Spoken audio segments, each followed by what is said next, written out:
The magic നോവലിലേക്ക് സ്വാഗതം. Carlos part 4. വല്ലാത്തൊരു കാഴ്ചയായിരുന്നു അത്. ഡെമ്മിയുടെ കണ്ണുകൾ 2 ബൾബുകൾ പോലെ കത്തുകയും അണയുകയും ചെയ്യുന്നു. ഒപ്പം ബീപ് ബീപ് ശബ്ദവും. എല്ലാവരിലും നടുക്കമുണ്ടായി. ആർക്കും ഒന്നും സംസാരിക്കാൻ കൂടി കഴിയുന്നില്ല. നാവുകൾക്ക് ചങ്ങല വീണിരിക്കുന്നു. ഡാഡി, ആദ്യം സംസാരിച്ചത് ആന്റണിയാണ്. ആ ശബ്ദം പോലും അലക്സാണ്ടറെ ഭയപ്പെടുത്തിയെന്ന് തോന്നി. വിളറിയ മുഖത്തോടെ അയാൾ പുത്രനെ നോക്കി. ഇത് വല്ല ബോംബുമാണോ? അത് കേട്ടതേ എല്ലാവരിലും ഞെട്ടൽ ബാധിച്ചു. സംഭവിക്കാവുന്നതാണ്. പൊടുന്നനെ കോൾലെസ് ഫോൺ ശബ്ദിച്ചു. ഹലോ. ഭഗവാൻ! അപ്പുറത്തു നിന്ന് ശബ്ദം. റാസ്കൽ! മറുപടിയായി ഉച്ചത്തിൽ ഒരു ചിരിയുണ്ടായി. ചിരിയുടെ അലകൾ അവസാനിച്ചപ്പോൾ ഉറച്ച ശബ്ദം. എങ്ങനെയുണ്ട് ഡെമ്മി? You bloody! വേണ്ട വേണ്ട, ചീത്ത വിളിച്ചോണ്ടിരിക്കാൻ സമയമില്ല. 5 മിനിറ്റിനുള്ളിൽ അവിടെ അതിശക്തമായ ബോംബ് സ്ഫോടനം നടക്കും. നീ കാണില്ല, നിന്റെ ആൾക്കാർ കാണില്ല.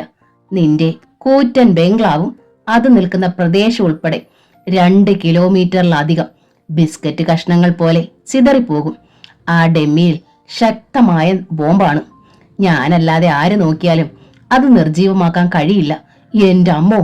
അലക്സാണ്ടർ പിന്മാറി. എന്നിട്ട് അടുത്തു നിന്നവരെ നോക്കി അലറി. ഇത് ബോംബാടാ, വേഗം രക്ഷപ്പെട്ടോ. 5 മിനിറ്റിനുള്ളിൽ ഈ പ്രദേശം തകരും. രണ്ടാമതൊന്നുകൂടി ആലോചിക്കാൻ ആരും മെനക്കെട്ടില്ല. ഏവരും പുറത്തേക്ക് പാഞ്ഞു. അവിടെ ഉറങ്ങിക്കിടന്നവരെ വിളിച്ചുണർത്തി. അവരെയും കൊണ്ട് നിമിഷങ്ങൾക്കുള്ളിൽ വാഹനങ്ങൾ കുതിച്ചകന്നു. ഉടുവസ്ത്രങ്ങളല്ലാതെ ഒന്നും എടുക്കാൻ പോലും ആർക്കും കഴിഞ്ഞില്ല. 2 കിലോമീറ്റർ എന്ന് ഭഗവാൻ പറഞ്ഞെങ്കിലും 4-5 കിലോമീറ്റർ അകലെയാണ് അവർ വാഹനങ്ങൾ നിർത്തിയത്. എല്ലാവരും പുറത്തിറങ്ങി റോഡിൽ നിന്ന് തങ്ങൾ വന്ന ഭാഗത്തേക്ക് ഉറ്റുനോക്കുകയായിരുന്നു. ഏത് നിമിഷവും ഒരു സ്ഫോടനം തങ്ങളുടെ കാതിൽ വന്നലയ്ക്കാം. ഇത്രയും അകലെ വരെ ശബ്ദം കേൾക്കുമോ? ആന്റണിക്ക് സംശയം. അതിനാരും മറുപടി പറഞ്ഞില്ല. ആന്റണി എന്തോ പിറുപിറുത്തുകൊണ്ട് അടുത്ത് കണ്ട കലങ്കിൽ കുത്തിയിരുന്നു. അലക്സാണ്ടർ ടാർ റോഡിലൂടെ അസ്വസ്ഥതയോടെ ഉലാത്തി. തനിക്കിത് പിശാച് ബാധിച്ച സമയമാണെന്ന് അയാൾക്ക് തോന്നി. അല്ലെങ്കിൽ ഇങ്ങനെ ഉണ്ടാകുമോ? ഭഗവാൻ എന്ന് പറയുന്ന അവനെ കയ്യിൽ കിട്ടിയാൽ ഞെരിച്ചു കൊല്ലാനുള്ള ആവേശമുണ്ടായിരുന്നു അലക്സാണ്ടർക്ക്. 5 മിനിറ്റ് കഴിഞ്ഞ് ശബ്ദമൊന്നും കേട്ടില്ല. അവർ കാത്തുനിന്നു. 10 മിനിറ്റ്. ഇനി സ്ഫോടനം നടന്നു കഴിഞ്ഞിരിക്കുമോ? എന്നാലും കുറെ നേരം കൂടി കാത്തിട്ട് പോയാൽ മതിയെന്ന് അലക്സാണ്ടർ തീരുമാനിച്ചു. കാരണം തങ്ങൾ അങ്ങോട്ട് ചെന്ന് കയറുന്ന അവസരത്തിലാണ് സ്ഫോടനമെങ്കിൽ. 15 മിനിറ്റ്. വിക്രം അലക്സാണ്ടറുടെ അടുത്തേക്ക് വന്നു. ഞാനൊന്ന് നോക്കിയിട്ട് വരാം ബോസ്. ബോസ് നിഷേധാഭാവത്തിൽ തലയാട്ടി. അല്പനേരം കൂടി കഴിയട്ടടോ. അയാളുടെ മുഖം വിയർത്തു തുടങ്ങിയിരുന്നു. 20 മിനിറ്റ്. കോൾലെസ് ഫോൺ ശബ്ദിച്ചു. അലക്സാണ്ടർ കീശയിൽ നിന്ന് അതെടുത്തു. അലക്സാണ്ടർ, തൽക്കാലം ഞാൻ ബോംബ് പ്രവർത്തിപ്പിക്കുന്നില്ല. കാരണം ഡെമ്മിക്കുള്ളിൽ ബോംബ് ഉണ്ടെന്ന് പറഞ്ഞത് കള്ളമാണ്. നീ നിന്റെ ബംഗ്ലാവിലേക്ക് തിരിച്ചു പോയിക്കോളൂ. അലക്സാണ്ടറുടെ തലച്ചോറിൽ ചുഴലിക്കാറ്റിരമ്പി. ചതി! തനിക്ക് ചതിവ് പറ്റിയിരിക്കുന്നു. ഡെമ്മിയിലെ ബോംബ് പൊട്ടാൻ 5 മിനിറ്റ് ഉണ്ടെന്ന് പറഞ്ഞിട്ട് ആ അവസരത്തിൽ തന്നെ അതെടുത്തുകൊണ്ട് പോയി കടലിലെറിഞ്ഞാൽ മതിയായിരുന്നു. വരിനടാ. അലക്സാണ്ടർ തന്റെ കാറിൽ ചാടിക്കയറി. അയാൾ അപ്പോൾ നേരം പുലരാറായിരുന്നു. വാഹനങ്ങൾ ബംഗ്ലാവിലേക്ക് തിരിച്ചു പാഞ്ഞു. അകലെ വെച്ചേ അവർ കണ്ടു. ബംഗ്ലാവ് പഴയതുപോലെ അവിടെ നിൽക്കുന്നു. കാറിൽ നിന്ന് പുറത്തേക്കിറങ്ങിയ അലക്സാണ്ടർ അകത്തേക്ക് ഓടുകയായിരുന്നു. വിസിറ്റിംഗ് റൂമിൽ അപ്പോഴും ആ ഡെമ്മി ബീപ് ബീപ് ശബ്ദം ഉയർത്തുകയും കണ്ണുകളിൽ ചുവന്ന ബൾബ് മിന്നുകയും ചെയ്യുന്നുണ്ട്. ഒറ്റ ചവിട്ടിന് അയാൾ ഡെമ്മി താഴെ വീഴ്ത്തിയിട്ട് വീണ്ടും അകത്തേക്ക്. അവിടെ തന്റെ രഹസ്യമുറിയിലെത്തിയ അലക്സാണ്ടർ അലറിക്കരഞ്ഞു. ആന്റണിയും വിക്രമും മറ്റും അവിടെ ഓടിയെത്തി. തറയിൽ കുത്തിയിരുന്ന് ശിരസിൽ കൈകൾ വെച്ച് വിലപിക്കുന്ന അലക്സാണ്ടറെയാണ് അവർ കണ്ടത്. എന്റെ എല്ലാം പോയേ! അത് സത്യമായിരുന്നു. ഇക്കാലം അത്രയും അലക്സാണ്ടർ സമ്പാദിച്ചിരുന്നത് മുഴുവനും കൊള്ളയടിക്കപ്പെട്ടിരിക്കുന്നു. സേഫുകളും ഭിത്തിയിലും തറയിലും ഉണ്ടായിരുന്ന രഹസ്യ അറകളെല്ലാം വെട്ടിപ്പൊളിച്ചിട്ടിരിക്കുന്നു. കോടിക്കണക്കിന് വില വരുന്ന ഗോൾഡും ഡയമണ്ട്സും ശത്രുക്കൾ കൊണ്ടുപോയി.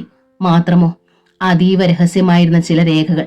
അവ പുറത്തു വന്നാൽ ഇവിടെ പലതും നടക്കും. താൻ കുത്തുവാള എടുത്തു കഴിഞ്ഞെന്ന് അലക്സാണ്ടർക്ക് ബോധ്യമായി. അയാൾ എണീറ്റു. തന്റെ സുഹൃത്തുക്കൾക്ക് മുഴുവൻ ഫോൺ ചെയ്ത് വിവരമറിയിച്ചു. നേരം പുലർന്നപ്പോഴേക്കും SP വിശ്വനാഥും MLA ദേവദാസും അബ്കാരി ജയന്തനും കളക്ടർ തോമസും എല്ലാം എത്തിക്കഴിഞ്ഞിരുന്നു. അലക്സാണ്ടറുടെ വീട് കൊള്ളയടിച്ചു. ഉടൻ കുറ്റവാളികളെ കണ്ടെത്തണമെന്ന് ആഭ്യന്തരമന്ത്രി ഉത്തരവിട്ടു. ഭഗവാൻ എന്ന ഒരാളുടെ പേരിൽ കേസ് രജിസ്റ്റർ ചെയ്ത് SP വിശ്വനാഥിന്റെ നേതൃത്വത്തിൽ അന്വേഷണം തുടങ്ങി. അവനെ കിട്ടിക്കഴിഞ്ഞാൽ പോലീസ് സ്റ്റേഷനിൽ പോലും കാണിക്കുന്ന പ്രശ്നമില്ലെന്ന് വിശ്വനാഥ് തീരുമാനിച്ചു കഴിഞ്ഞു. എടോ വിശ്വനാഥെ, അലക്സാണ്ടർ പറഞ്ഞു, ആ നായിന്റെ മോനെ 24 മണിക്കൂറിനുള്ളിൽ എന്റെ മുമ്പിൽ എത്തിക്കാൻ തനിക്ക് കഴിയുമോ? കഴിയുമെന്നാണ് എന്റെ പ്രതീക്ഷ. ഇവിടുത്തെ പോലീസ് ഫോഴ്സിനെ മുഴുവൻ ഈ ഒറ്റ കാര്യത്തിനായി ഞാൻ നിയോഗിച്ചിരിക്കുകയാണ്. അവൻ എവിടെ പോയി ഒളിച്ചിരുന്നാലും അവര് പൊക്കും. പോലീസ് വേട്ട തുടങ്ങിയപ്പോൾ തന്നെ ആ വിവരം ഭഗവാൻ അറിയുകയും അയാൾ അലക്സാണ്ടർക്ക് ഫോണിലൂടെ തന്റെ അഭിനന്ദനം അറിയിക്കുകയും ചെയ്തു. പോലീസ് കുറെ കാലമായി മന്ത്രിമാരുടെ പിന്നാലെ പായുവാൻ വേണ്ടി മാത്രമായിരുന്നല്ലോ. ഇനി എന്റെ കൂടെയും കുറെ കാലം നടക്കട്ടെ. എന്നാലും എന്നെ അവർ കണ്ടുപിടിക്കുകയോ തന്റെ സമ്പാദ്യങ്ങൾ തിരിച്ചു കിട്ടുമെന്നോ യാതൊരു പ്രതീക്ഷയും വേണ്ട. അലക്സാണ്ടർ തെറി വിളിക്കും മുമ്പ് ഭഗവാൻ ഫോൺ വെച്ച് കഴിഞ്ഞിരുന്നു. പോലീസ് അവർക്ക് സംശയം തോന്നിയിടത്തൊക്കെ തെരഞ്ഞുകൊണ്ടിരുന്നു. ഈ അവസരത്തിൽ അങ്ങകലെ സുരക്ഷിതനായി കഴിയുകയായിരുന്ന ഭഗവാൻ എന്ന കാർലോസ്, DYSP കാർലോസ്, നിയമപാലകൻ കൊള്ളക്കാരനായാൽ അയാളാണ് ഏറ്റവും വലിയ അപകടകാരിയും തന്ത്രശാലിയുമെന്ന് സംഘത്തിലുള്ളവർക്ക് തോന്നി. ഒറ്റ രാത്രി കൊണ്ട് എത്ര കോടി രൂപയാണ് കൈവന്നിരിക്കുന്നത്. ഭഗവാൻ, തങ്ങളുടെ നേതാവിന്റെ പേര് കൊള്ളാം. എന്റെ ശത്രുക്കളെ മുഴുവൻ ഞാൻ ഉദ്ദേശിക്കുന്ന രീതിയിൽ വകവരുത്തി കഴിയുമ്പോൾ ഈ പ്രസ്ഥാനത്തോട് ഞാൻ വിട പറയും. അയാൾ മറ്റുള്ളവരോട് പറഞ്ഞു, ഈ സമ്പാദ്യങ്ങളൊക്കെ പിന്നീട് നിങ്ങൾക്ക് തുല്യമായി ഭാഗിച്ചുപയോഗിക്കാം. അതോടൊപ്പം മറ്റൊന്നുകൂടിയുണ്ട്. ഈ സംഘം നമുക്ക് പിരിച്ചുവിടണം. 3 തലമുറയ്ക്ക് സുഖമായി ജീവിക്കാനുള്ളത് ഇപ്പോൾ തന്നെ കിട്ടിയിട്ടുണ്ട്. പിന്നെ ഞാൻ നിങ്ങളിൽ നിന്ന് പ്രതീക്ഷിക്കുന്നത് ഒന്നു മാത്രമാണെന്നറിയാലോ. എന്റെ ലക്ഷ്യങ്ങൾ പൂർത്തിയാക്കാൻ എന്നെ സഹായിക്കുക. ഞങ്ങൾ എപ്പോഴും സന്നദ്ധരാണ് സാർ.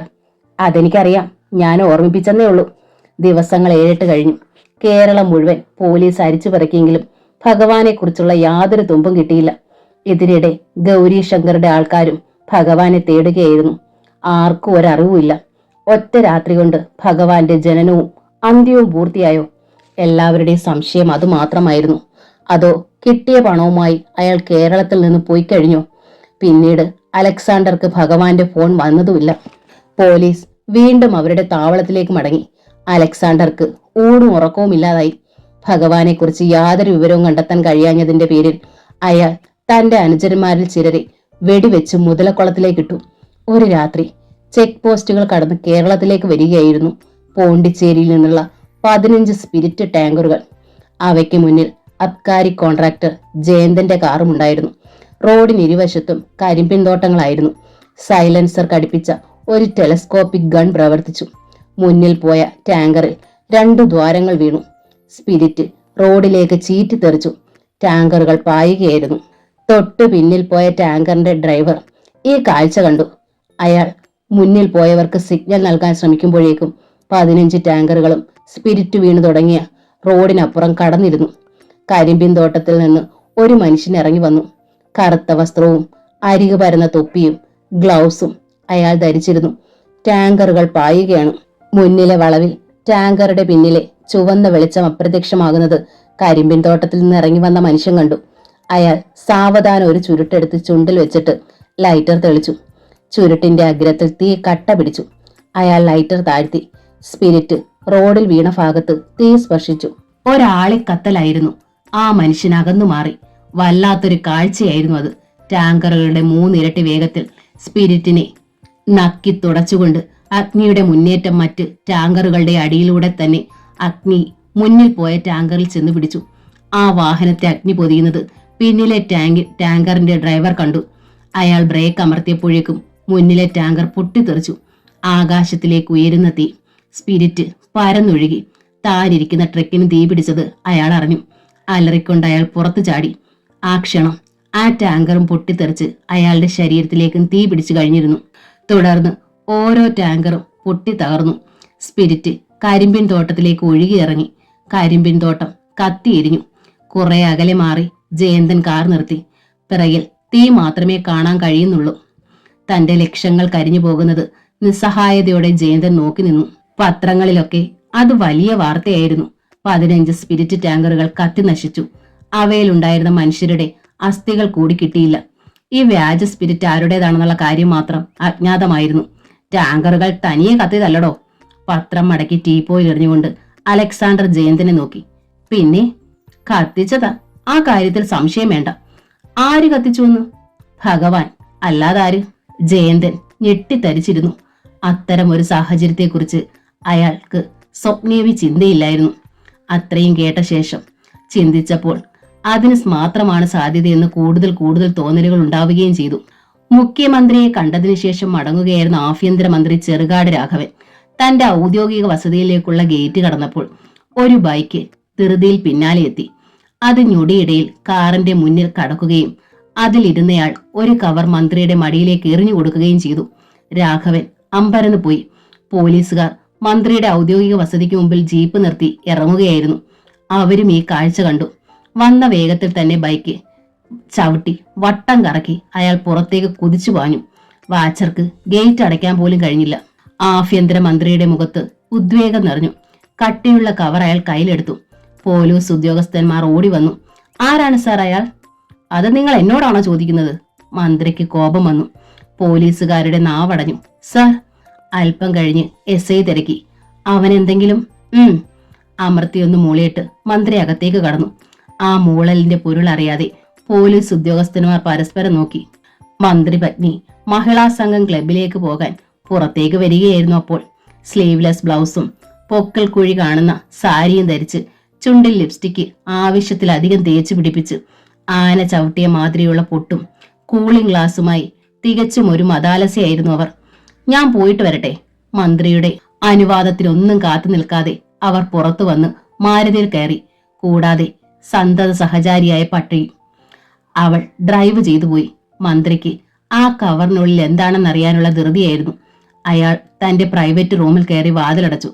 കസേരയിലിരുന്നിട്ട് കവർ വലിച്ചു കീറി.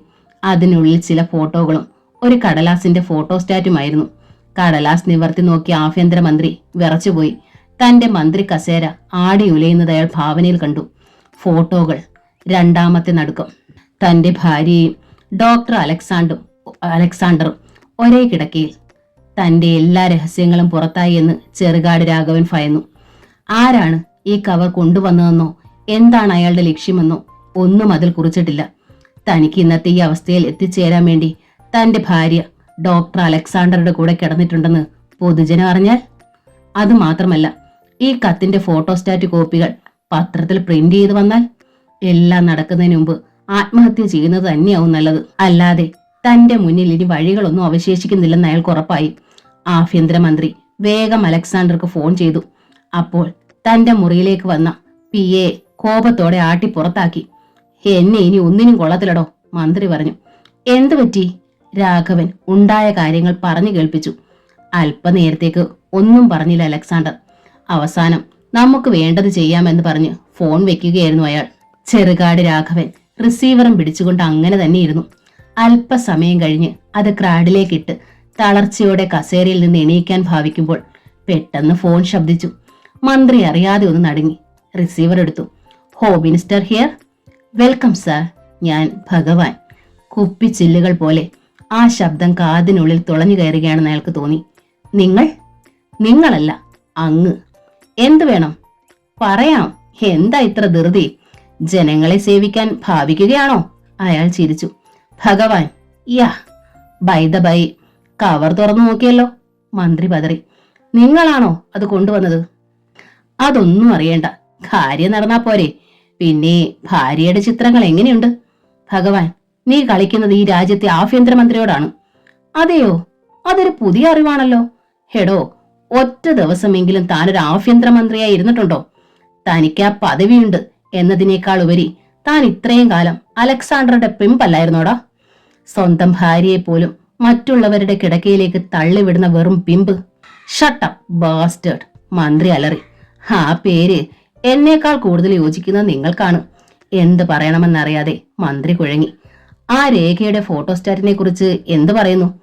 അത് നിങ്ങൾക്ക് എവിടെ നിന്ന് കിട്ടി? ഇത്തരം കാര്യങ്ങളൊന്നും ഇങ്ങോട്ട് ചോദിക്കണ്ട. നിങ്ങൾ വിദേശചാരനാണെന്ന് ഇതിൽ കവിഞ്ഞൊരു തെളിവ് വേണ്ട. നാളത്തെ പത്രങ്ങളിൽ ഇതൊരു നല്ല വാർത്തയായിരിക്കും. നോ, അങ്ങനെ ചെയ്യരുത് ഭഗവാൻ. നിങ്ങൾക്ക് എന്തു വേണമെങ്കിലും തരാം. ഉറപ്പാണോ? അതെ. ഒരു നിമിഷം മറുതലയ്ക്കൽ മൗനം. പിന്നീട് ഭഗവാന്റെ ശബ്ദം കേട്ടു. നിങ്ങൾ ഭാര്യയും കൂട്ടി ഞാൻ പറയുന്നിടത്തേക്ക് വരണം. എന്താ, സാധിക്കുമോ? എടാ, മന്ത്രി പല്ല് കടിച്ചു. കിടന്ന അലറാതടാ. നല്ലതുപോലെ ചിന്തിച്ചിട്ട് തീരുമാനിക്കുന്നതാണ് നല്ലത്.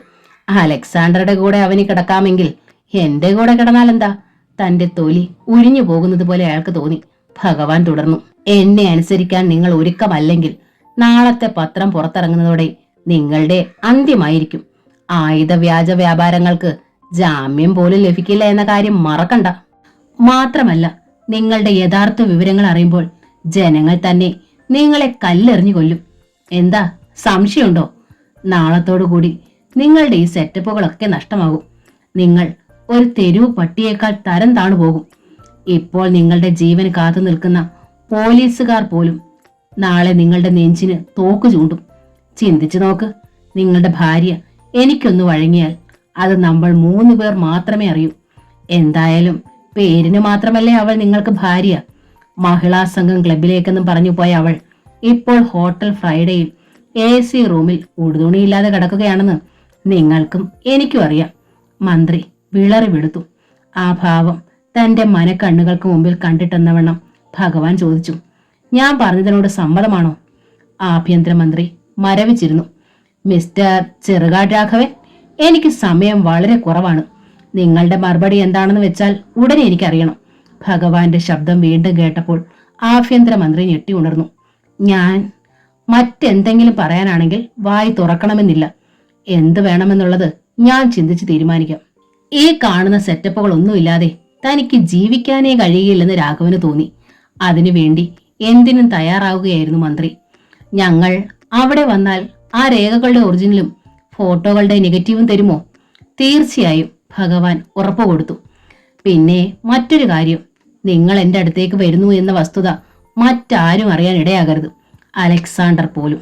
ഡ്രൈവറെ കൂടാതെ നിങ്ങൾ 2 പേരും മാത്രം കാർ ഓടിച്ചു വരികയായിരിക്കണം. അതിന് സമ്മതമാണോ? മന്ത്രി മൂളി. എവിടേക്കാണ് ഞങ്ങൾ വരേണ്ടത്? അത് സമയമാകുമ്പോൾ അറിയിക്കാം. എന്തായാലും ഇന്ന് രാത്രിയിൽ യാത്രയ്ക്ക് തയ്യാറായി ഇരുന്നു കൊള്ളുക. ശരി. പിന്നെ ഈ നിമിഷം മുതൽ നിങ്ങൾ എന്റെ പ്രത്യേക നിരീക്ഷണത്തിലായിരിക്കും. നിങ്ങളുടെ ഓരോ ചലനങ്ങളും അപ്പോഴപ്പോൾ ഞാൻ അറിയുന്നുണ്ടാവും. വെറുതെ എന്നെ പ്രകോപിപ്പിക്കരുത്. ഇല്ല, തീർന്നില്ല.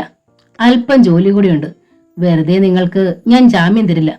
എന്റെ ഒരാൾ അവിടെ വരും. അയാളുടെ കൈവശം റെഡി ക്യാഷ് 10 ലക്ഷം രൂപ കൂടി കൊടുത്തു വേണം. 10 ലക്ഷമോ? അമ്പരന്ന് പോയി മന്ത്രി. അതൊരു ചെറിയ തുകയാണെന്ന് എനിക്കറിയാം. 1/2 മണിക്കൂറിനുള്ളിൽ എന്റെ ആൾ അവിടെ വരും. അയാളെ പോലീസിന് ഒറ്റുകൊടുക്കാനൊന്നും ശ്രമിക്കല്ലേ. അത് കൂടുതൽ കുഴപ്പമാവും. ഫോൺ കട്ടായി. മന്ത്രി ചിന്തിച്ചിരുന്നു. 1/2 മണിക്കൂറിനുള്ളിൽ 10 ലക്ഷം രൂപ ഉണ്ടാക്കണം. ഇവിടെ എത്തുന്ന ഭഗവാന്റെ ആൾക്കാരിൽ ഒരാളെ കസ്റ്റഡിയിലെടുത്താൽ അയാൾ എവിടെയാണെന്നും മറ്റുമുള്ള വിവരങ്ങൾ അറിയാവുന്നതേ ഉള്ളൂ. പക്ഷേ ഭഗവാന്റെ കയ്യിലിരിക്കുന്ന രേഖയും ഫോട്ടോകളും? എന്തായാലും ഭഗവാന്റെ താവളമെങ്കിലും കണ്ടുപിടിക്കണമെന്ന് മന്ത്രി ഉറച്ചു. അയാൾ PA അടുത്ത് വിളിച്ചു. താൻ കാറെടുത്ത് ബ്ലേഡ് സോമന്റെ വീട്ടിൽ ചെല്ലും. അത്യാവശ്യമായി 10 ലക്ഷം രൂപ കൊണ്ടുവരൂ. പിന്നെ 500 നോട്ട് മതി. അതാകുമ്പോൾ ചെറിയ ബാഗിൽ ഒതുങ്ങിക്കോളും. എന്തിനാണ് സാർ ഇപ്പോൾ ഇത്രയും പണം? അതൊക്കെ തനിക്ക് അറിഞ്ഞേ പറ്റത്തോളോ? മന്ത്രി അലറി. Sorry sir. PA ഇറങ്ങിപ്പോയി. മന്ത്രി തന്റെ വിശ്വസ്തനായ മറ്റൊരു അനുചരനെ വിളിച്ചു. ആന്റോ, 1/2 മണിക്കൂറിനുള്ളിൽ ഇവിടെ വന്നിട്ട് പോകുന്ന മനുഷ്യനെ യാതൊരു സംശയത്തിനും ഇട കൊടുക്കാതെ പിന്തുടരണമെന്നും അയാൾ എവിടെയാണ് ചെന്നെത്തുന്നതെന്ന് അറിഞ്ഞിട്ടേ തിരികെ വരാവൂ എന്നും പറഞ്ഞേൽപ്പിച്ചു. 20 മിനിറ്റ് കഴിഞ്ഞപ്പോൾ ബ്ലേഡ് സോമന്റെ അരികിൽ നിന്ന് PA പണവുമായി തിരിച്ചെത്തി. പണം വാങ്ങിയ ശേഷം തന്നെ കാണാൻ അല്പസമയത്തിനുള്ളിൽ ഒരാൾ വരുമെന്നും അയാളെ അകത്തേക്ക് കടത്തിവിടണമെന്ന് നിർദ്ദേശിച്ചിട്ട് മന്ത്രി കാത്തിരുന്നു. 29ാമത്തെ മിനിറ്റിൽ ഒരു കാർ മന്ത്രിമന്ദിരത്തിന്റെ മുറ്റത്തെത്തി. വേഷത്തിലും ഭാവത്തിലും പ്രൗഢി തോന്നുന്ന ഒരാൾ അതിൽ നിന്നിറങ്ങി മുമ്പോട്ട് വന്നു. മന്ത്രിയുടെ സെക്യൂരിറ്റി ഗാർഡുകളിൽ ഒരാൾ അയാളോട് സംസാരിക്കാൻ ഭാവിക്കുമ്പോഴേക്കും PA അങ്ങോട്ടെത്തി കഴിഞ്ഞിരുന്നു. ഇദ്ദേഹം വന്നാൽ ഉടനെ അകത്തേക്ക് കടത്തിവിടണമെന്ന് നിർദ്ദേശമുണ്ട്. അങ്ങനെ ആകതെ നേരെ മന്ത്രിയുടെ മുന്നിലെത്തി. പാന്റും ഷർട്ടുമായിരുന്നു അയാളുടെ വേഷം. ഇരിക്കൂ, മന്ത്രി പറഞ്ഞു. യാതൊരു മടിയും കൂടാതെ അയാൾ ഇരുന്നു. ഈ മനുഷ്യനെ ഇപ്പോൾ പോലീസിൽ ഏൽപ്പിച്ചാലോ എന്താന്ന് മന്ത്രി ചിന്തിക്കാതിരുന്നില്ല. പക്ഷേ ഭഗവാന്റെ കൈവശമുള്ള ഫോട്ടോയും രേഖയും അയാളെ ആ ഉദ്യമത്തിൽ നിന്ന് പിന്തിരിപ്പിച്ചു. നിങ്ങൾ വന്നത്? മന്ത്രി തിരക്കി. ഫോണിലൂടെ ഒരാൾ താങ്കളുമായി സംസാരിച്ചിട്ടുണ്ടല്ലോ, ആഗതൻ വ്യക്തമാക്കി. മന്ത്രി തലകുലുക്കി. നിങ്ങളുടെ പേരെന്താണ്? ചോദ്യങ്ങൾക്കൊന്നും ഉത്തരം കിട്ടുമെന്ന് പ്രതീക്ഷിക്കണ്ട, എടുത്തടിക്കും പോലെ അയാൾ പറഞ്ഞു. മന്ത്രി വല്ലാതെയായി. എങ്കിലും പറഞ്ഞു, എന്റെ ഒരു ചോദ്യത്തിന് നിങ്ങൾ ഉത്തരം തരുമെന്ന് ഞാൻ പ്രതീക്ഷിക്കട്ടെ. ഈ ഭഗവാൻ എന്ന് പറയുന്ന ആള് യഥാർത്ഥ പേരെന്താണ്? ഭഗവാൻ, അയാൾ പറഞ്ഞു. മന്ത്രി നെറ്റി ചൊളിച്ചു. ഇയാളോടൊന്നും ചോദിച്ചിട്ട് കാര്യമില്ലെന്നുറപ്പായി. കഴിക്കാൻ എന്താണ് വേണ്ടത്? താങ്ക്സ്. തൽക്കാലം അതിനൊന്നും സമയമില്ല. പണം തരിക, എനിക്ക് പോകണം. അയാൾ എഴുന്നേറ്റു. ഇതാ ബാഗ്, അയാൾ നീട്ടി. ആഗത്തിനത് വാങ്ങി പുറത്തേക്ക് നടക്കാൻ ഭാവിച്ചു. എണ്ണി നോക്കുന്നില്ലേ? അതൊക്കെ അദ്ദേഹം നോക്കിക്കോളും. അയാൾ നടന്നു കഴിഞ്ഞു. മേശയിൽ കിടന്നിരുന്ന റിവോൾവറിൽ മന്ത്രിയുടെ കൈ സ്പർശിച്ചതാണ്. ഭഗവാന്റെ മുന്നറിയിപ്പിനെ കുറിച്ച് ഓർത്തപ്പോൾ വേണ്ടെന്ന് വെച്ചു. അയാൾ കാറിൽ കയറുമ്പോൾ പിയെ ഒരു കാര്യം ശ്രദ്ധിച്ചു. താൻ ബ്ലേഡ് സോമന്റെ പക്കൽ നിന്ന് വാങ്ങിക്കൊണ്ടുവന്ന ബാഗ് അയാളുടെ കയ്യിലിരിക്കുന്നു. അപ്പോൾ അയാളാണ് പണത്തിന് വന്നത്. ആരാണ് ഈ പുതിയ കക്ഷിയെന്ന് പിയെ സംശയിച്ചു. റോഡിൽ കുറച്ചപ്പുറത്ത് കാത്തു നിൽക്കുകയായിരുന്നു മന്ത്രിയുടെ അനുചരൻ ആന്റോ. കാർ മുന്നോട്ട് നീങ്ങി അല്പം കഴിഞ്ഞപ്പോൾ അയാൾ ബൈക്ക് പിന്നാലെ വിട്ടു. തൊട്ടു മുമ്പിൽ നാൽക്കവല. 3 റോഡുകളിൽ നിന്നും അതേ നിറവും നമ്പറുമുള്ള 3 കാറുകൾ കൂടി വന്നു. എല്ലാം ഒരേ റോഡിലൂടെ നീങ്ങി. 4 കാർ ഒരേ നമ്പറിൽ. ആന്റോയ്ക്ക് സംശയമായി തുടങ്ങി. ഇതിനിടെ ഓരോ കാർ പരസ്പരം ഓവർടേക്ക് ചെയ്യാൻ തുടങ്ങി. അതിങ്ങനെ ആവർത്തിച്ചുകൊണ്ടിരുന്നു. അവസാനം താൻ പിന്തുടർന്നു വന്ന കാർ ഏതെന്നുള്ളത് ആന്റോയ്ക്ക് അജ്ഞാതമായി. മുന്നിൽ റോഡ് 2ആയി തിരിഞ്ഞു. 2 കാറുകൾ വീതം ഓരോ റോഡിലൂടെ പോയി. ഏത് റോഡിലൂടെ പോണെന്നറിയാതെ ആന്റോ ബൈക്ക് നിർത്തി. പബ്ലിക് ടെലിഫോൺ ബൂത്തിലേക്ക് അയാൾ ഓടിക്കയറി. നാണയം നിക്ഷേപിച്ചിട്ട് കിങ് മേക്കർ ഗൗരി ശങ്കറിന്റെ വീട്ടിലേക്ക് ഫോൺ ചെയ്തു. ഹലോ, ഗൗരി ശങ്കറിന്റെ ശബ്ദം. ഞാൻ നമ്പർ 4 ആണ് സാർ. Tell me. ഭഗവാൻ എന്ന നാമധേയത്തിന് പിന്നിൽ ആരാണെന്ന് എനിക്ക് നേരിയ സൂചന കിട്ടി സാർ, അയാൾ ധൃതിയിൽ പറഞ്ഞു. ഗൗരി ശങ്കറുടെ സന്തോഷത്തിന് അതിരില്ലായിരുന്നു. വേഗം പറയൂ. പക്ഷേ അയാൾക്ക് പറയാൻ കഴിഞ്ഞില്ല. ഒരു റിവോൾവറിന്റെ തണുത്ത സ്പർശം പിൻകഴുത്തിൽ അമർന്നിരുന്നു. ഒപ്പം ഒരു കൈപ്പത്തി മുഖത്തും അമർന്നു. Hello, number 4. ഗൗരി ശങ്കർ പരിഭ്രാന്തനായി. പൊടുന്നനെ 2ാമത്തെ ആളിന്റെ കയ്യിലായി റിസീവർ. ഹലോ, ആരാണ് ഭഗവാൻ? ഞാൻ തന്നെ. തന്റെ ആളിന്റെ ശബ്ദമല്ല അതെന്നും ഗൗരി ശങ്കർ തിരിച്ചറിഞ്ഞു. നിങ്ങൾ ആരാണ്? ഭഗവാൻ. നിന്റെ നമ്പർ ഫോൺ ഇപ്പോൾ എന്റെ കൺട്രോളിലാണ്. അയാൾ ഫോൺ വെച്ചു. ഉടനെ ഒരു കാർ ബൂത്തിന് മുമ്പിൽ വന്നു നിന്നു. ഭഗവാൻ നമ്പർ 4നെ തന്റെ ഒപ്പം ആ കാറിൽ കയറ്റി. അസ്ത്രം പോലെ അത് പാഞ്ഞുപോയി. സന്ധ്യ കഴിഞ്ഞാണ് മന്ത്രിവഗ്നി തിരികെ എത്തിയത്. കടന്നൽ കുത്തിയ മുഖത്തോടെ ചെറുകാട് രാഘവൻ അവളെ നോക്കി. എന്താ ഒരു ഗൗരവം? അതത്ര കാര്യമാകാത്ത മട്ടിൽ അവൾ തിരക്കി. അവളുടെ മേക്കപ്പും വസ്ത്രങ്ങളും ഒക്കെ ഒടിഞ്ഞിരിക്കുകയാണെന്ന് അയാൾ കണ്ടു. ഇന്ന് നീ ഹോട്ടൽ ഫ്രൈഡേയിൽ പോയോ? മന്ത്രി തിരക്കി. അവളുടെ മുഖത്ത് പെട്ടെന്നൊരു ഭാവമാറ്റം. എന്താ അങ്ങനെ ചോദിച്ചത്? ഞാൻ ചോദിച്ചതിന് മറുപടി പറ. പോയി. എന്തിന്? ഒരു സുഹൃത്തിനെ കാണാൻ. കാണിക്കാനെന്ന് പറ. ഛി, അവൾ തല വെട്ടിച്ചു. പോകുമ്പോൾ കുറെയൊക്കെ മറ വേണോടി. ഞാൻ ആഭ്യന്തര മന്ത്രിയായിട്ടാ. അല്ലെങ്കിൽ നിന്നെ പോലീസുകാരിപ്പോൾ വല്ല റെസ്ക്യൂ ഹോമിലും ആക്കിയേനെ. ഓ, പൂളത്തും. നിങ്ങൾ മന്ത്രിയായത് എങ്ങനെയാ? പാർട്ടി പ്രസിഡന്റ് മുതൽ തുക്കട നേതാക്കന്മാരെ വരെ ഞാൻ സ്വാധീനിച്ചിട്ടാ. എന്നെ കൊണ്ടൊന്നും പറയിക്കരുത്. ഓരോരുത്തരുടെ മുന്നിൽ നിങ്ങൾ തന്നെയാണ് എന്നെ കൊണ്ടുപോയിട്ടുള്ളതും. എന്നിട്ടിപ്പോൾ മുഖമടച്ചൊരടി കിട്ടിയതുപോലെ ആഭ്യന്തരമന്ത്രി പുളഞ്ഞുപോയി. ശബ്ദിക്കാനാവാതെ അയാൾ ഇരുന്നു. അവർ തന്റെ മുറിയിലേക്ക് നടക്കാൻ നേരം അയാൾ അറിയിച്ചു. ഒരുങ്ങിയിരിക്കണം, നമുക്കൊരിടം വരെ പോണം. എവിടെ? അത് പിന്നെ പറയാം. ആരുടെ അടുത്തേക്കാ? അവൾ തിരിഞ്ഞു നിന്നു. ഇനി എന്താ നിങ്ങൾക്ക് നേടാനുള്ളത്? അയാൾ മറുപടി പറയാൻ ഭാവിക്കുമ്പോൾ ഫോൺ ശബ്ദിച്ചു. അപ്പുറത്ത് ഭഗവാനായിരുന്നു. രാത്രി 10 മണി കഴിഞ്ഞു. ആഭ്യന്തരമന്ത്രി ചെറുകാട് രാഘവനും ഭാര്യ കുമുദവും വസതിക്ക് വെളിയിൽ വന്നു. സെക്യൂരിറ്റിയുടെ ചുമതലയുള്ള പോലീസ് ഓഫീസർ ഓടിയെത്തി. സർ, ഞങ്ങൾ തനിച്ച് ഒരിടം വരെ പോവുകയാണ്, മന്ത്രി അറിയിച്ചു. സർ, സെക്യൂരിറ്റി ഇല്ലാതെ? വേണ്ട, രാഘവൻ തീർത്തു പറഞ്ഞു. നാട്ടിലെ ജനങ്ങളല്ലേ എന്നെ ജയിപ്പിച്ചതും മന്ത്രിയാക്കിയതും. അവർക്കിടയിലൂടെ യാത്ര ചെയ്യുന്നതിന് എനിക്ക് സെക്യൂരിറ്റി എന്തിനാണോ? തന്നെ അവരുടെ കയ്യിൽ കിട്ടിയാൽ പിന്നീട് ബാക്കി കാണില്ല എന്ന് പറയണമെന്നുണ്ടായിരുന്നു പോലീസ് ഉദ്യോഗസ്ഥന്. പക്ഷേ മൗനം പാലിച്ചു. മൂത്രമൊഴിക്കാൻ പോകണമെങ്കിൽ പോലും പോലീസുകാരെ ഇടത്തും വലത്തും നിർത്തുന്ന ആളാണിപ്പോൾ വീമ്പിളക്കുന്നത്. ചെറുകാട് രാഘവൻ കാറിന്റെ ഡ്രൈവിംഗ് സീറ്റിലും തൊട്ടടുത്ത് തന്നെ കുമുദവും കയറി. കുമുദം നേരത്തെ ഉള്ളതിനേക്കാൾ അണിഞ്ഞൊരുങ്ങി മനോഹരിയായിരിക്കുന്നു. ആരെ കാണാനാണ് ഈ യാത്രയെന്ന് ഇപ്പോഴും അവൾക്കറിയില്ലെങ്കിലും തന്റെ സൗന്ദര്യം പ്രദർശിപ്പിക്കാൻ കിട്ടുന്നൊരു സ്ഥലമായിരിക്കുമെന്ന് അവൾക്ക് ഉറപ്പുണ്ടായിരുന്നു. കാർ ഗേറ്റ് കടന്നു. പിന്നിൽ പോലീസ് ഉദ്യോഗസ്ഥൻ എന്തു വേണമെന്നറിയാതെ പകച്ചു നിന്നു. നാളെ മന്ത്രിക്ക് എന്തെങ്കിലും സംഭവിച്ചാൽ ചോദ്യം തന്നോടായിരിക്കും. ജീപ്പിൽ മന്ത്രിയെ പിന്തുടർന്നാലോ എന്ന് പോലും അയാൾ ചിന്തിക്കാതിരുന്നില്ല. മന്ത്രി വാച്ച് നോക്കി, പിന്നെ ആക്സിലേറ്ററിൽ കാലമർത്തി. മുനിസിപ്പൽ പാർക്കിന് 1 കിലോമീറ്റർ അകലെ കാർ നിന്നു. പെട്ടെന്ന് ഒരു മാരുതി വാൻ കാറിനരികിൽ ബ്രേക്ക് ചെയ്തു. കയറിക്കോളൂ, വാനിൽ നിന്ന് ശബ്ദം. ഇരുവരും പുറത്തിറങ്ങി. എന്താ ഇങ്ങനെ? കുമുദത്തിന് സംശയം. നീ കയറ് പറഞ്ഞിട്ട് മന്ത്രി കയറി. വാൻ ഏതോ ലക്ഷ്യത്തിലേക്ക് കുതിച്ചു. യാതൊരു പരിചയമില്ലാത്ത ഒരാളായിരുന്നു വാൻ ഡ്രൈവ് ചെയ്തിരുന്നത്. മന്ത്രി ഇടയ്ക്കിടെ അയാളെ നോക്കിയെങ്കിലും യാതൊന്നും ഉരിയാടാതെയാണ് അയാൾ നിലകൊള്ളുന്നത്. ഈ അവസരത്തിൽ മന്ത്രിയുടെ സെക്യൂരിറ്റി ചാർജുള്ള ഉദ്യോഗസ്ഥൻ ഒരു ബൈക്കിൽ കാർ പോയ വഴിയെ വരികയായിരുന്നു. പാർക്കിന് കിഴക്ക് ഭാഗത്ത് മന്ത്രിയുടെ കാർ ആളില്ലാതെ കിടക്കുന്നത് കണ്ടപ്പോൾ അയാൾക്ക് സംശയമായി. അതിനുള്ളിലേക്ക് ടോർച്ച് തെളിച്ച് നോക്കിയെങ്കിലും വിശേഷ വിധിയായി ഒന്നും കാണാൻ കഴിഞ്ഞില്ല. അനന്തകരണീയം എങ്ങനെയെന്നൊക്കെ അറിയാതെ അയാൾ അവിടെ തന്നെ നിന്നു. മന്ത്രിയെ മറ്റും കയറ്റിക്കൊണ്ടുപോയ വാൻ ഈ സമയത്ത് കിലോമീറ്ററുകളോളം പിന്നിട്ട് കഴിഞ്ഞിരുന്നു. അവസാനം യാതൊരു പരിചയമില്ലാത്ത റോഡിലേക്ക് തിരിഞ്ഞു. കുമുദം ഭർത്താവിന്റെ മുഖത്തേക്ക് നോക്കി. രാഘവൻ ഒന്നും ഭാവിക്കാതിരിക്കുകയാണ്. മനസ്സ് നിറയെ ഭയമാണ് താനും. അയാൾക്കൊന്ന് പുക വലിക്കണമെന്ന് തോന്നി. പക്ഷേ സിഗരറ്റ് എടുത്തിട്ടില്ല. സിഗരറ്റ് ഉണ്ടോ? ഡ്രൈവറോട് ചോദിച്ചു. അയാൾ ഒരു കൈകൊണ്ട് കീശയിൽ നിന്നും സിഗരറ്റും ലൈറ്ററും എടുത്ത് നീട്ടി. മന്ത്രി അത് വാങ്ങി സിഗരറ്റിന് തീ പിടിപ്പിച്ചു. 2 കവിൾ പുക വിഴുങ്ങിയപ്പോൾ വല്ലാത്തൊരു സുഖം തോന്നി. പുറത്തെങ്ങും വെളിച്ചമില്ല. ഇറങ്ങൂ, പുറത്ത് ഇറങ്ങിയിട്ട് ഡ്രൈവർ പറഞ്ഞു. അവർ അനുസരിച്ചു. അയാൾ വാതിക്കലെത്തി. ഞാന്ന് കിടന്നിരുന്ന കയറിൽ പിടിച്ചു വലിച്ചു.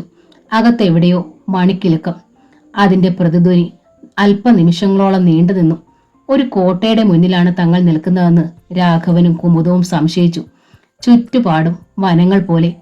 കാർപ്പാത്യൻ മലമുകളിലെ ട്രാക്കുള കോട്ട പോലെയായിരുന്നു ആ കെട്ടിടം. ആ കൂറ്റൻ വാതിൽ തുറക്കപ്പെട്ടു. അകത്ത് വൈദ്യുതി വെളിച്ചമുണ്ടായിരുന്നു. വരൂ. ഡ്രൈവർ മുന്നിലും അവർ പിന്നിലുമായി അകത്തേക്ക് കയറി. ഏതാനും ചുവടുകൾ മുന്നോട്ട് വെച്ചപ്പോഴേക്കും പിന്നിൽ ഭയങ്കര ശബ്ദത്തോടെ വാതിലടഞ്ഞു. അവർ വിറച്ചുപോയി. തങ്ങൾ ഇതിനുള്ളിൽ തടവുകാരായോ?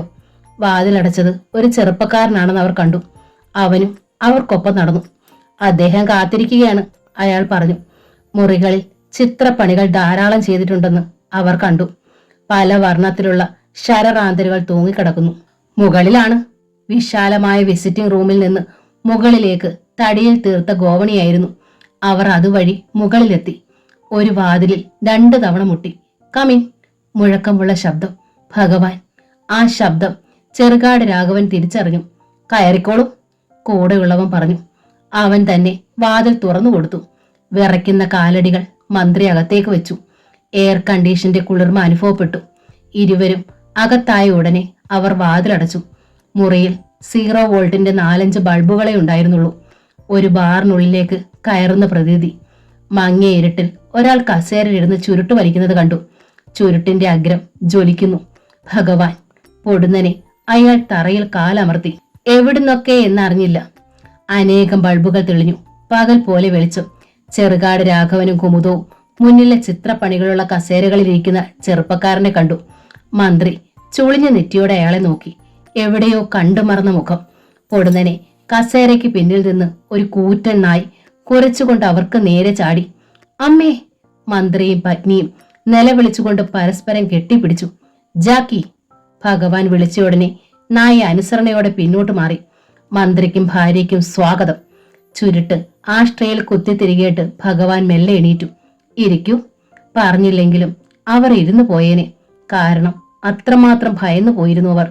ആ പട്ടിയുടെ നേരെ നോക്കാൻ തന്നെ അവർ മടിച്ചു. നാവ് നീട്ടി ചുവന്ന കണ്ണുകൾ കൊണ്ട് അത് അവരെ തന്നെ ശ്രദ്ധിച്ചിരുന്നു. കമോൺ കുമുദം.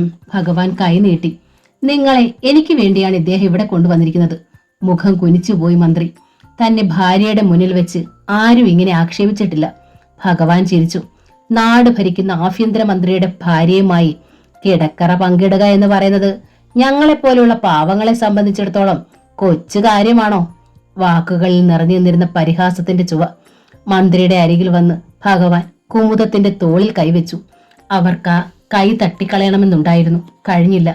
കാരണം തന്റെ ഭർത്താവിന്റെ വിധേയഭാവം തന്നെ.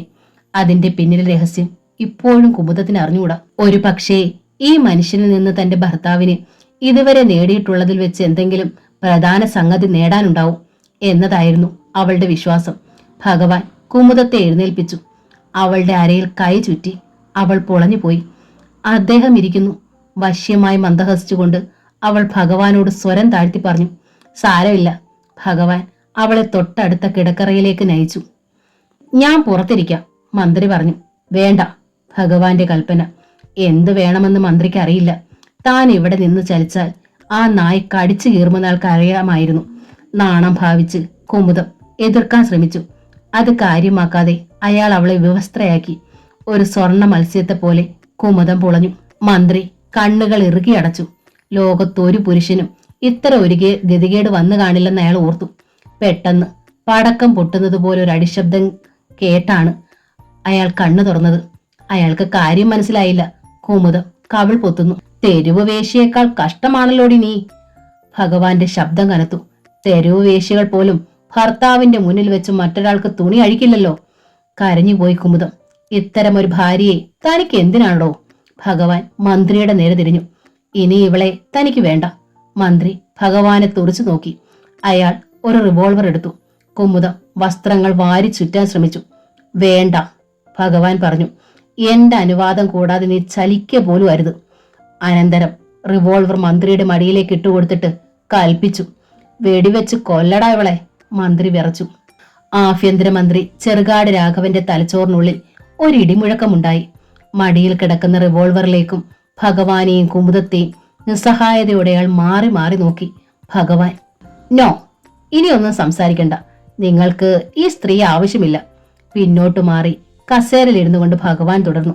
നിങ്ങൾക്ക് മറ്റെത്ര സ്ത്രീകളെ വേണമെങ്കിലും കിട്ടും. തൽക്കാലം ഇവൾ പോകട്ടെ.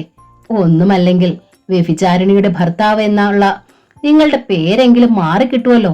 ഭഗവാന്റെ വാക്കുകൾ മന്ത്രിയെ ചിന്തിപ്പിച്ചു. ഒരു കണക്കിൽ അത് ശരിയാണ്. നിങ്ങൾ ഇവളെ കൊല്ലുന്നില്ലെങ്കിൽ നിങ്ങളെയും ഇവളെയും ഞാൻ വെടിവെച്ചു കൊല്ലും. എന്തു വേണമെന്ന് തീരുമാനിക്കേണ്ടത് നിങ്ങളാണ്.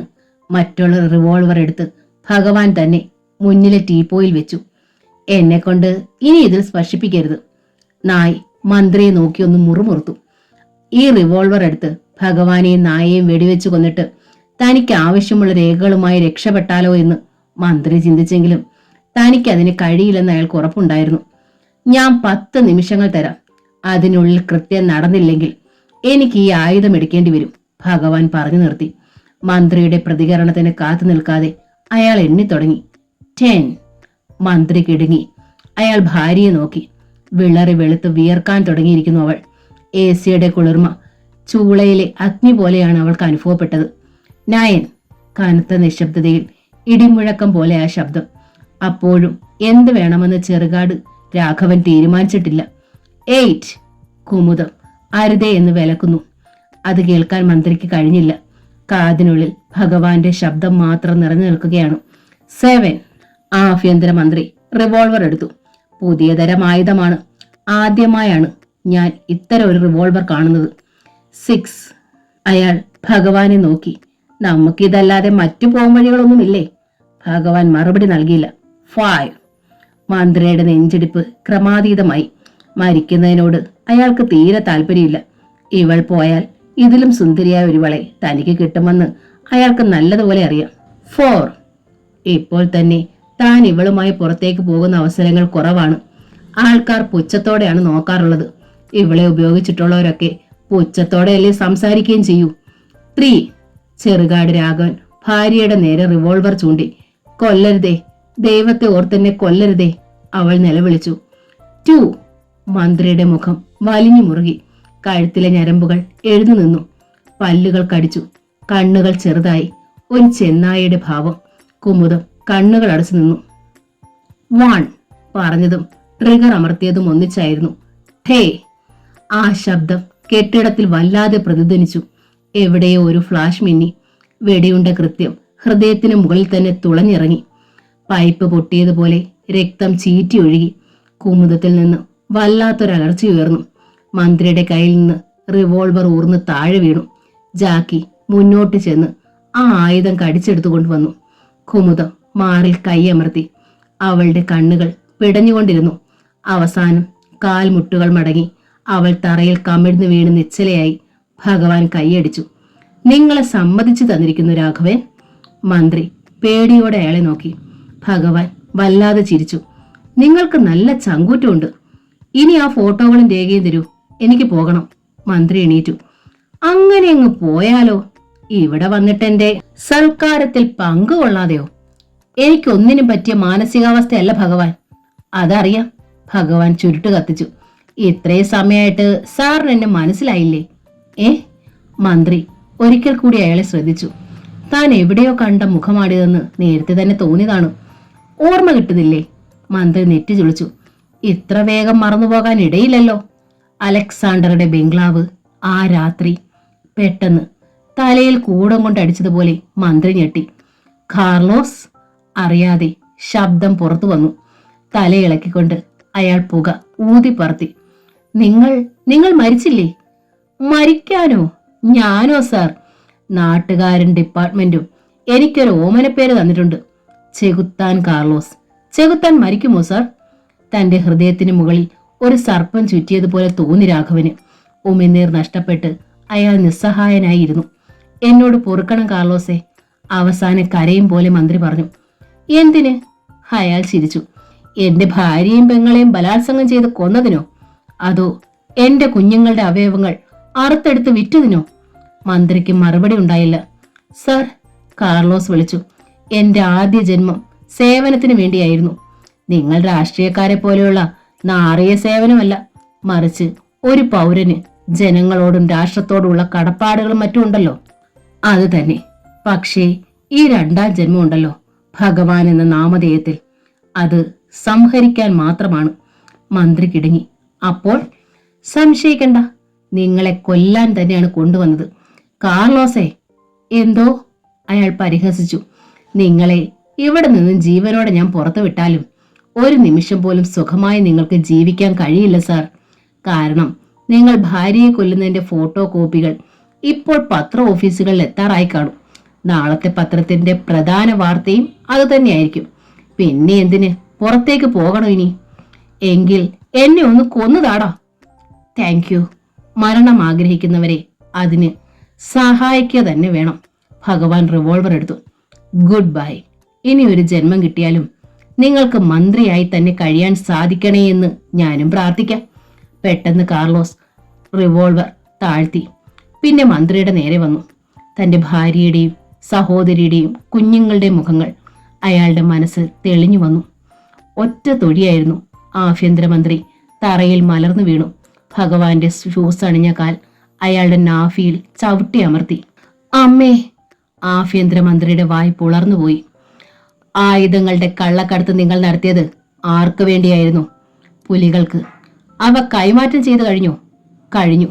കാർലോസ് റിവോൾവറിന്റെ ബാരൽ മന്ത്രിയുടെ ചെന്നിയിൽ മുട്ടിച്ചു. ട്രിഗർ അമർത്തി. ചോര അയാളുടെ മുഖത്തേക്ക് ചീറ്റി തെറിച്ചു. ഒറ്റ പിടിച്ചിൽ. അതോടെ ആഭ്യന്തരമന്ത്രിയുടെ കഥ കഴിഞ്ഞു. കാർലോസ് റിവോൾവർ നല്ലതുപോലെ തുടച്ചു. പിന്നെ അത് ആഭ്യന്തരമന്ത്രിയുടെ കയ്യിൽ പിടിപ്പിച്ചിട്ട് കൈലേസ് മൂടിയെടുത്തു. ആ റിവോൾവറിൽ ആവശ്യത്തിനുള്ള ഫിംഗർ പ്രിന്റ് പതിഞ്ഞു കാണുമെന്ന് അയാൾക്ക് അറിയാമായിരുന്നു. അലക്സാണ്ടറുടെ ബംഗ്ലാവിൽ മൗനം തളം കെട്ടി.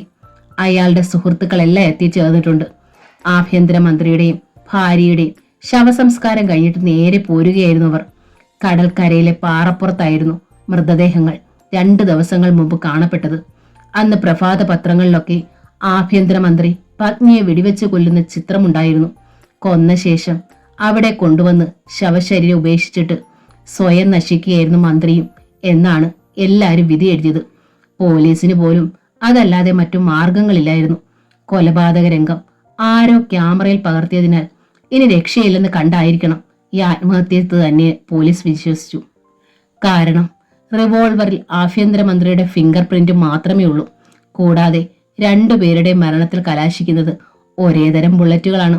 പോലീസിന് കിട്ടിയ റിവോൾവറിലെ ബുള്ളറ്റുകൾ തന്നെ. ആരും എന്താ ഒന്നും പറയാത്തത്? അലക്സാണ്ടർ തന്നെയാണ് മൗനം ഭജിച്ചത്. ഇനിയിപ്പൊ എന്തു പറയാനാ? വലങ്കൈ പോയില്ലേ? MLA ദേവദാസ് വിലപിച്ചു. എന്നാലും അങ്ങേർക്ക് ഇങ്ങനെ ചെയ്യാൻ തോന്നിയല്ലോ, SP വിശ്വനാഥ് പറഞ്ഞു. എത്രയായാലും ഈ മരണങ്ങളെ അഡ്മിറ്റ് ചെയ്യാനേ കഴിയുന്നില്ല, കളക്ടർ തോമസ് പറഞ്ഞു. നാളെ നമ്മൾ ഓരോരുത്തരും ഇങ്ങനെ ആത്മഹത്യ ചെയ്ത് കിടക്കുന്നതാവും മറ്റുള്ളവർ കാണുക. അപ്പോഴും ആർക്കും അത് അഡ്മിറ്റ് ചെയ്യാൻ കഴിയില്ല. അലക്സാണ്ടറുടെ വാക്കുകൾ കേട്ട് മറ്റുള്ളവർ അന്താളിപ്പോടെ ആ മുഖത്തെ കുറ്റുനോക്കി. കാർലോസ് എന്ന നോവലിന്റെ ഈ ഭാഗം ഇവിടെ പൂർണ്ണമാവുകയാണ്. ഈ നോവൽ നിങ്ങൾക്ക് ഇഷ്ടമായെങ്കിൽ ലൈക്ക് ചെയ്ത്, ഷെയർ ചെയ്ത്, സബ്സ്ക്രൈബ് ചെയ്യണേ. താങ്ക്